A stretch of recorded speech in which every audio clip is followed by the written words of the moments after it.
Hello everyone and welcome to another Premier Injuries Daily Update.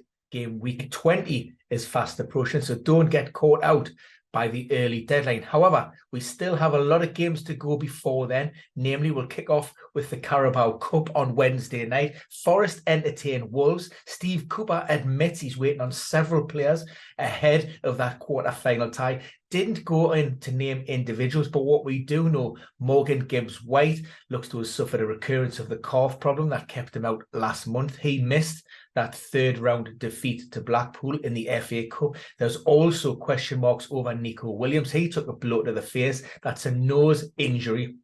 And also Iwomi, who was playing up front, that came off with a fatigue-related problem in game week 19. However, that does relate to the groin, so it's a muscle problem there. For Wolves, Lopetegui, now he said he's also waiting on 3 to 4 players, and he wouldn't go into any further information with regards to individuals. However, what we do know, Daniel Pedence is one of those flagged as a concern after picking up the knock. He missed out at Anfield in the FA Cup. And also Ait Nouri, he was forced off in that 2-2 draw. So question marks remain over him, although Bueno looks as if he's got that left back spot nailed down. For Southampton, it should be pretty much as they were.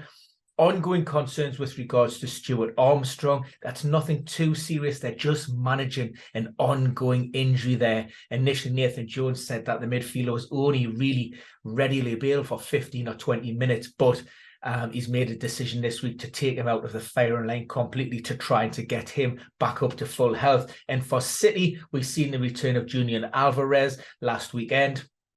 So that means Ruben Diaz is the only confirmed absentee. That's a hamstring issue. Calvin Phillips could get a start against Southampton tonight in the Carabao Cup.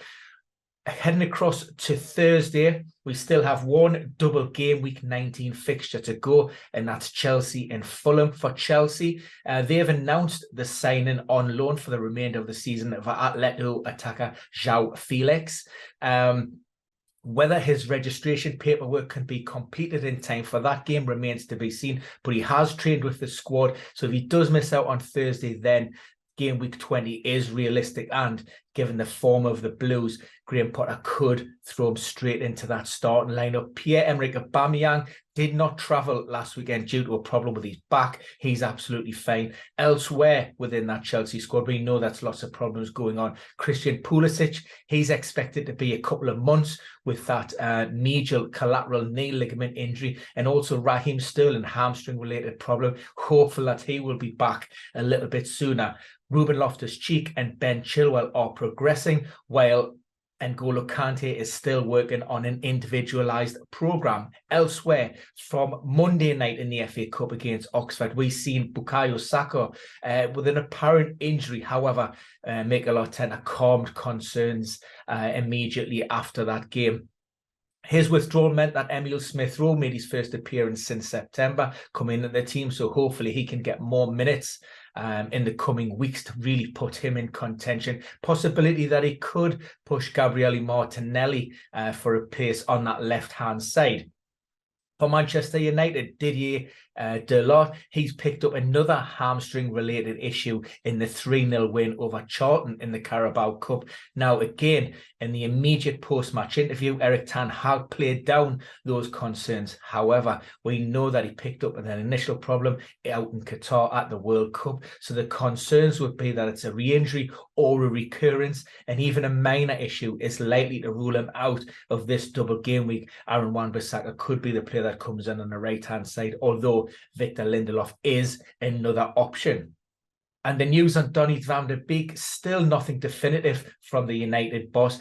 He stated that the club are undergoing final investigations to reveal the full extent of that knee problem that he suffered against Bournemouth. Once they know the results of that, they will be released publicly. Suffice to say, I'm expecting a long-term setback, unfortunately, for the Dutchman.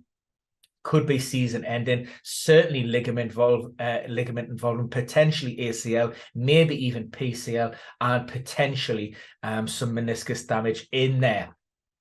For Leicester City, they came up to St James's Park on Tuesday night. Unfortunately, they left with a 2-0 defeat, which seen Newcastle progress to the semi-finals. For Newcastle, it was great. We've seen Alan San-Maxim back on the bench after a virus. Alexander Isak as well also got some minutes following on from his 45-minute cameo down at Sheffield Wednesday. For the visitors, the Foxes, they had the same squad as the FA Cup, but heading into game week 20, Dewsbury Hall could be a potential returner. That's a glute issue. There are no guarantees with that being a muscle problem, but Brendan Rodgers is hoping that he may be able to train on Friday. For James Maddison, this is one that's ongoing. It's going to be daily assessments, and therefore there are no guarantees on whether he's going to be available and when that will happen. And of course, once he returns to full training, we're now looking at over 2 months since his last competitive minutes. So it's going to take him a little bit of a while to get up to speed. Sumari confirmation that he's probably going to be out for around 4 to 6 weeks. For Aston Villa, they picked up a couple of injuries in the FA Cup. That shock home defeat come from behind by Stevenage. Matty Cash limped off, and also Augustusson. Hey, maybe not threatening a place in that starting 11, but certainly Matty Cash, who's just been integrated back into that starting 11 following that injury to John McGinn. So we'll remain to be here from Unai Emery to how serious that problem is.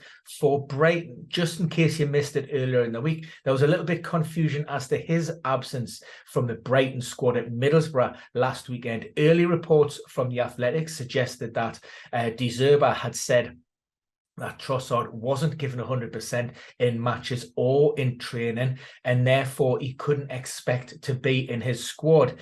Post-match reports then indicate that the manager said that he picked up a calf problem on the eve of that match. So like I say, that remains to be seen. Evan Ferguson led the line for the Seagulls in the Middlesbrough game, but also we have Danny Welbeck back in contention. He's possible starter in this weekend's game. And finally, just before we go, the Cherries, Adam Smith, he was suspended after picking up his 5th caution of the campaign. He was available to play in the FA Cup, so that ban carries over to game week 20. So it looks as if Jack Stacey will probably start at right back. And Jefferson Lerma, who did not feature in that home defeat to Burnley in that 3rd round tie, that's an ongoing knee problem that needs to be rested. So that was just being managed, and he should be back in contention.